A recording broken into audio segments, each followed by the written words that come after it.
Les chaînes invisibles qui ont emprisonné ton âme en avril doivent être brisées maintenant. Ressens-tu cet appel profond dans ton esprit, ce besoin urgent de liberté, de renouveau, de recommencement sous la lumière de Dieu? Alors, cette vidéo est pour toi. La Bible nous enseigne que la fin d'un cycle est l'occasion parfaite pour tout remettre entre les mains du Seigneur et renaître sous sa volonté souveraine. Ne ferme pas ton cœur à cette invitation divine. Aujourd'hui, nous allons faire ensemble une prière de fin de mois puissante, directement inspirée des Écritures, pour clore avril dans la foi et entrer en mai sous une protection divine inébranlable. Tu vas apprendre comment briser les chaînes spirituelles par la foi, comment consacrer tes pas futurs et comment invoquer l'Esprit Saint pour guider chacune de tes décisions dans ce nouveau temps qui s'ouvre devant toi. Cette prière n'est pas ordinaire, c'est une préparation de guerrier, un appel à la bataille spirituelle qui t'attend. Mais attention, beaucoup regardent nos vidéos sans être abonnés. Si tu crois que la foi transforme les vies et que les combats spirituels doivent être affrontés à des armes spirituelles, abonne-toi maintenant et active les notifications. Ne rate aucun de nos prochains contenus qui vont t'équiper pour vivre pleinement les promesses de Dieu. Reste bien jusqu'à la fin de cette vidéo, car la dernière partie de la prière sera une consécration prophétique qui peut transformer l'atmosphère de ta vie pour le mois de mai. Ne pars pas avant d'avoir reçu la bénédiction que Dieu a préparée pour ceux qui persévèrent, basée sur Psaume 90. Apprends-nous à bien compter nos jours, afin que nous appliquions notre cœur à la sagesse. Il est bon de commencer cette prière de fin de mois en se souvenant d'une vérité incontournable. Dieu est souverain, rien n'échappe à son regard, ni même les heures les plus sombres que nous avons traversées en ce mois d'avril spirituel. Pour certains, les jours ont été chargés de guerres spirituelles, d'incertitudes, de pertes silencieuses. Pour d'autres, des décisions cruciales ont été prises, des fardeaux portés, des larmes versées dans le secret de la chambre. Pourtant, à travers chaque respiration, chaque nuit d'angoisse, chaque matin d'espoir fragile, la main de Dieu était là, invisible, mais bien réelle. Ce n'est qu'en prenant le temps de faire une pause et de contempler l'ensemble de ce mois que l'on peut percevoir les empreintes. L'Esprit Saint nous invite à nous arrêter et à reconnaître que même dans nos échecs, il était guidant, corrigeant, fortifiant. Cette prière de fin de mois n'est donc pas un simple rituel, mais un acte de gratitude, un témoignage d'humilité. C'est dit, Seigneur, tu étais là quand j'ai failli tomber, tu étais là dans mes silences, et tu es encore là aujourd'hui. Voilà une première clé du discernement spirituel. Reconnaître que rien ne survient sans un dessein divin. Lorsque le cœur reconnaît la souveraineté de Dieu, il s'éloigne de la plainte et entre dans la foi chrétienne vive. Ce changement d'attitude transforme la perspective. Les batailles ne sont plus des injustices, mais des batailles spirituelles destinées à forger notre caractère. Les pertes deviennent des leçons, les blessures des lieux de guérison future. La protection divine, souvent incomprise, s'est parfois manifestée sous la forme d'un non salvateur ou d'un retard providentiel. Ce sont là les promesses de Dieu, souvent enveloppées de silence, mais toujours fidèles. Dans ce climat de reconnaissance, on peut relire des psaumes puissants, comme le psaume 103, et dire avec David, « Mon âme bénit l'Éternel » et n'oublie aucun de ses bienfaits. Il ne s'agit pas de nier la douleur, mais de proclamer que même dans la vallée, Dieu est digne de louange. Cette prière chrétienne d'arc, loin d'être morbide, devient alors un cri d'honneur au Créateur, une consécration prophétique de notre passé au service d'un avenir sanctifié. Et c'est dans ce même esprit que l'on entre dans le renouveau spirituel. Ce que Dieu a commencé en avril ne s'arrête pas ici. La bataille spirituelle continue, certes, mais armée de gratitude et de conscience, nous sommes mieux préparés. Le cœur qui reconnaît la souveraineté divine n'a plus peur du lendemain. Il sait que si Dieu a été fidèle hier, il le sera encore demain. Mais avant d'embrasser le mois de mai, il reste une étape cruciale. Basée sur Lamentation 3:40, examinons nos voies et sondons-les et retournons à l'Éternel. Quand le silence se fait dans l'âme, lorsqu'on éteint le vacarme des distractions et que l'on se tient enfin devant le miroir spirituel, on découvre des choses que l'on aurait préféré ignorer. Cette prière de fin de mois nous pousse à entrer dans ce lieu sacré d'introspection où l'Esprit Saint éclaire les zones d'ombre de notre être. En ce mois d'avril spirituel, combien de fois avons-nous agi sans amour, parlé sans sagesse, prié sans foi? Le moment est venu de regarder ces instants en face, non pour être condamné, mais pour être restauré. L'examen spirituel est une étape essentielle dans la marche du croyant. Ce n'est pas une simple auto-analyse psychologique, mais une confrontation sacrée avec la lumière divine. Il ne s'agit pas de culpabilité stérile, mais d'un repentir biblique, né d'un cœur brisé qui reconnaît ses fautes devant Dieu. Ce type de repentance n'est pas passif. Il pleure, il gémit, il crie à Dieu avec un clamor profond, mais surtout, il change.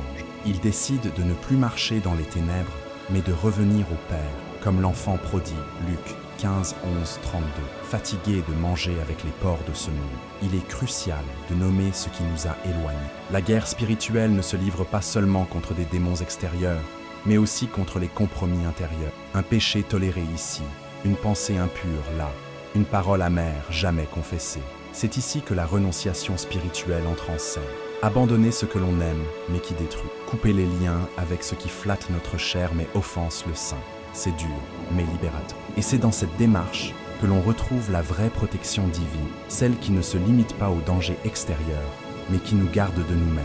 Durant ce processus, il est bon d'utiliser les psaumes puissants comme des outils de confession. Le psaume 51, par exemple, est un cri de David après son péché avec Bathsheba. Il ne cherche pas à se justifier, mais à être purifié. Crée en moi un cœur pur, ô Dieu.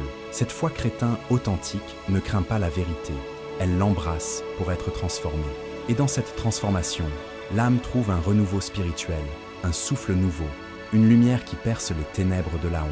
Alors que le mois s'achève, nous ne pouvons entrer dans mai sans ce pas d'humilité. Le cœur contrit attire la présence divine. L'Esprit Saint se plaît à habiter un lieu de vérité. C'est pourquoi, après avoir reconnu la souveraineté de Dieu, nous devons lui offrir un cœur nettoyé, un autel restauré. Et c'est à partir de là que nous serons prêts pour la prochaine étape, basée sur Hébreux 12, 1. Rejetons tout fardeau et le péché qui nous enveloppe si facilement et courons avec persévérance dans la carrière qui nous est ouverte. Renoncer, ce n'est pas seulement dire non à quelque chose, c'est aussi dire oui à une liberté plus grande. Dans cette prière de fin de mois, l'Esprit nous appelle à faire un inventaire des chaînes invisibles qui nous ont retenus pendant ce avril spirituel. Il peut s'agir d'habitudes secrètes, d'attachements émotionnels malsains, de pensées récurrentes qui nous éloignent de la lumière. Ces choses ne sont pas toujours mauvaises en apparence, mais elles sont devenues des fardeaux, des empêchements dans notre bataille spirituelle. L'Esprit Saint nous révèle souvent ce qui doit être abandonné au moment où nous sommes enfin prêts à lâcher prise. Parfois, il s'agit d'un lien toxique, d'une relation affective qui nous draine l'âme, d'un lien spirituel impie scellé par des années de compromis. D'autres fois, c'est une addiction silencieuse, un plaisir caché que personne ne connaît, mais qui consume notre force intérieure. Ces chaînes doivent être brisées. Et cette prière chrétienne d'Arc est une opportunité de le faire, dans le secret, devant Dieu, à genoux, dans un clamor profond. Mais attention, la renonciation spirituelle n'est pas un acte unique. C'est un style de vie, c'est chaque jour, parfois chaque heure, décider de ne plus nourrir ce qui affaiblit notre foi chrétienne. Cela peut passer par des choix concrets, supprimer un contact, désinstaller une application, changer d'itinéraire, filtrer les pensées, confesser à un frère ou une sœur en Christ. Ce sont des gestes simples, mais puissants, qui deviennent des actes de protection divine contre les ruses. Les psaumes puissants peuvent nous servir de guide dans cette démarche. Le psaume 139, par exemple, dit « Sonde-moi, ô Dieu, et connais mon cœur, éprouve-moi, et connais mes pensées. » Cette prière n'est pas sans risque. Dieu y répond. Il met en lumière ce qui doit être purifié, mais c'est ainsi que naît un renouveau spirituel authentique. Le feu du ciel descend sur les autels bien nettoyés. Le mois de mai n'est pas pour ceux qui continuent à flirter avec le passé, mais pour ceux qui ont coupé les chaînes. Et lorsque l'on renonce, Dieu comble. Ce que tu abandonnes, il le remplace par sa présence. Là où tu dis « je ne peux plus », il dit « ma grâce te suffit ». 2 Corinthiens 12, 9. Voilà pourquoi cette consécration prophétique commence par une mort volontaire à soi-même. Il faut mourir à certaines choses pour vivre pleinement ce que Dieu prépare. Et c'est avec ce cœur libre que l'on peut maintenant faire mémoire des épreuves passées. Basé sur Romains 5, 3, 5, la tribulation produit la persévérance la victoire dans l'épreuve, et cette victoire, l'espérance. Il est temps de faire une pause, non pas pour se plaindre, mais pour remercier. Oui, remercier même pour les larmes, pour les nuits sans sommeil, pour les silences de Dieu. Car derrière chaque bataille spirituelle de ce mois d'avril spirituel, il y avait une leçon cachée, un affermissement de l'âme, une victoire invisible. Ce que tu as enduré en secret Dieu l'a vu. Ce que tu as surmonté sans que personne ne le sache, le ciel l'a enregistré. C'est pourquoi cette prière de fin de mois doit aussi être un chant de reconnaissance, un écho de foi dans l'obscurité. Dans la marche chrétienne, les épreuves sont des instruments entre les mains de Dieu. Elles ne sont pas là pour nous briser, mais pour nous bâtir. Comme l'or passe par le feu pour être purifié, notre foi passe par des tempêtes. Et à chaque étape franchie, nous devenons plus solides, plus enracinés dans la foi chrétienne. Chaque combat, chaque confrontation spirituelle, chaque moment de faiblesse transformé en prière sincère fut une victoire. Même si tu te sens fatigué, sache-le, tu es encore debout et c'est une preuve vivante de la protection divine. Ce mois, tu as peut-être dû faire face à des déceptions, des pertes, des accusations ou des blessures qui ont laissé des cicatrices profondes. Mais si tu regardes bien, tu verras que dans tout cela, tu n'étais jamais seul. L'Esprit Saint t'a soutenu. Il t'a rappelé des psaumes puissants dans le silence de la nuit. Il a ravivé en toi les promesses de Dieu alors que tu doutais. Et même si tu as trébuché, tu n'as pas chuté. Voilà pourquoi il faut remercier, même pour la douleur, car elle t'a rapproché du ciel. Il est bon, dans ce moment de prière chrétienne d'arc, de citer le psaume 34, 19. Le malheur atteint souvent le juste, mais l'Éternel l'en délivre. Voilà un verset à graver dans ton esprit. Ce mois d'avril n'a pas été parfait, mais il a été utile. Il a révélé des forces que tu ne soupçonnais pas.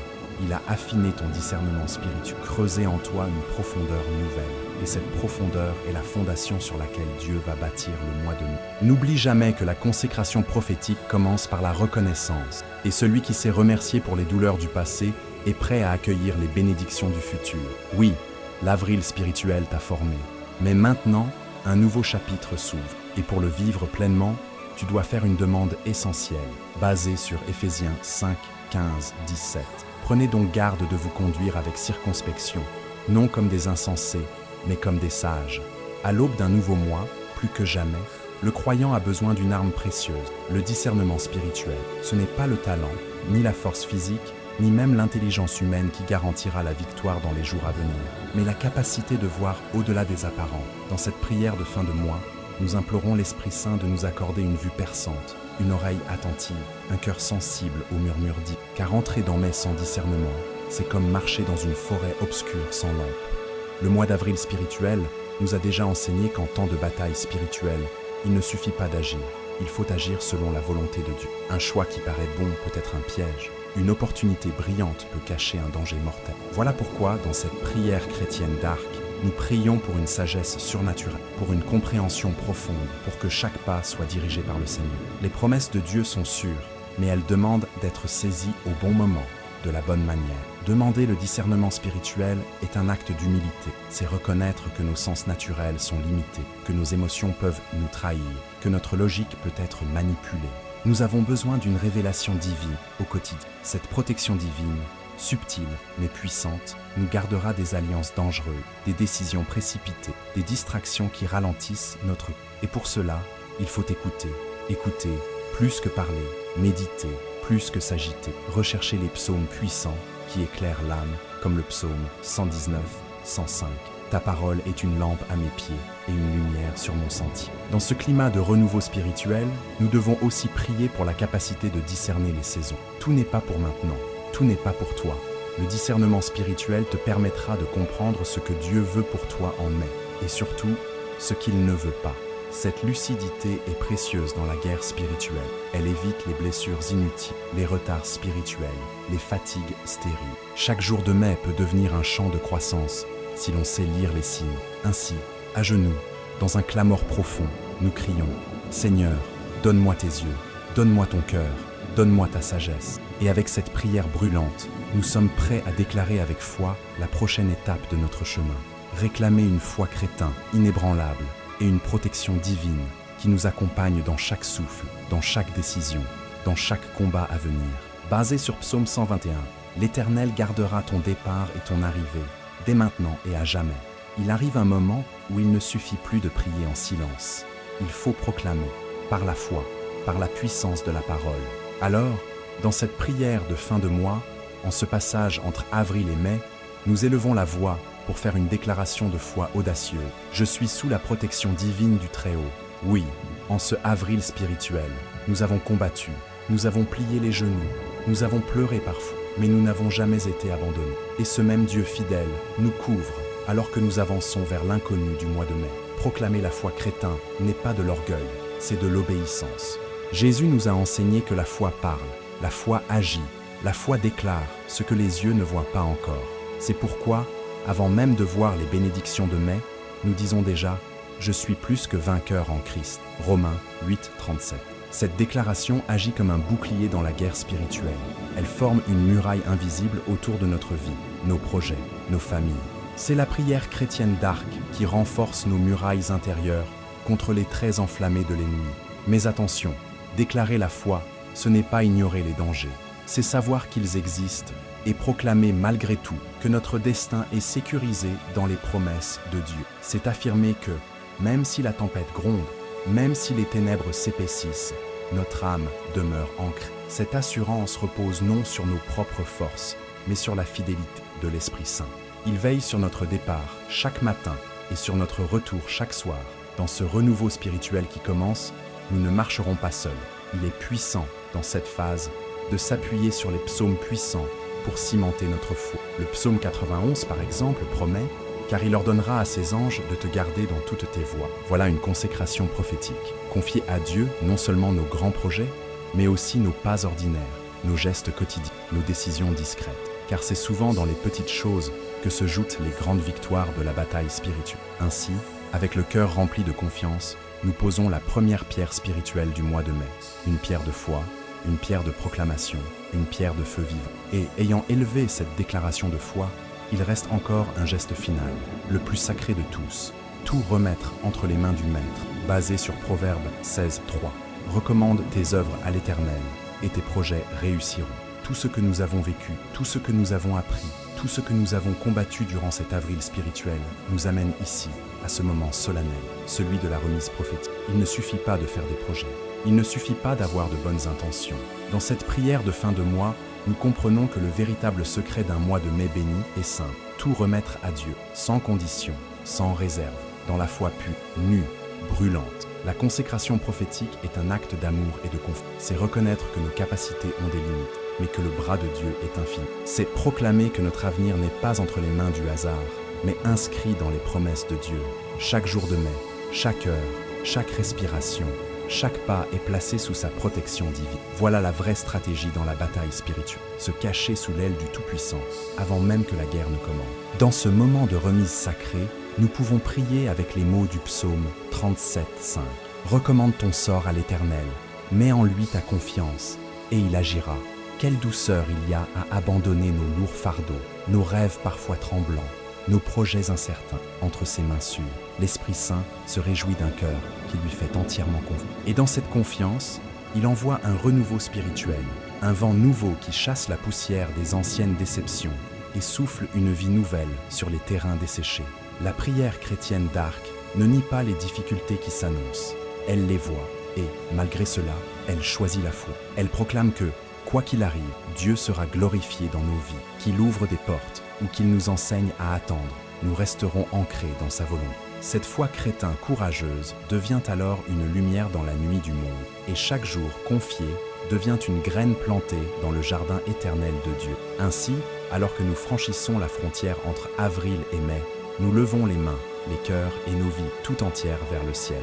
Nous déclarons avec un clameur profond que ton règne vienne, que ta volonté soit faite, et avec cette ultime prière, nous nous préparons à marcher dans la paix, la force et l'assurance que celui qui a commencé l'œuvre en nous l'achèvera pour sa gloire. Et toi, quelle chaîne veux-tu voir briser avant d'entrer en mai? Dis-le-moi dans les commentaires. Je lirai chacun de vos témoignages avec attention. Ton expérience peut aussi inspirer et encourager d'autres frères et sœurs dans cette bataille spirituelle. Si cette prière a touché ton cœur, n'oublie pas de t'abonner à la chaîne Entre Ciel et Terre et d'activer les notifications. C'est essentiel pour que tu ne manques pas les prochaines révélations spirituelles et les prières de puissance que nous partagerons ici. Et surtout, ne quitte pas la vidéo sans découvrir le prochain contenu qui va apparaître à l'écran. Il t'aidera à renforcer encore davantage ta foi chrétienne et ton discernement spirituel pour les jours à venir. Que Dieu te bénisse puissamment. À très vite, ici, sur Entre Ciel et Terre.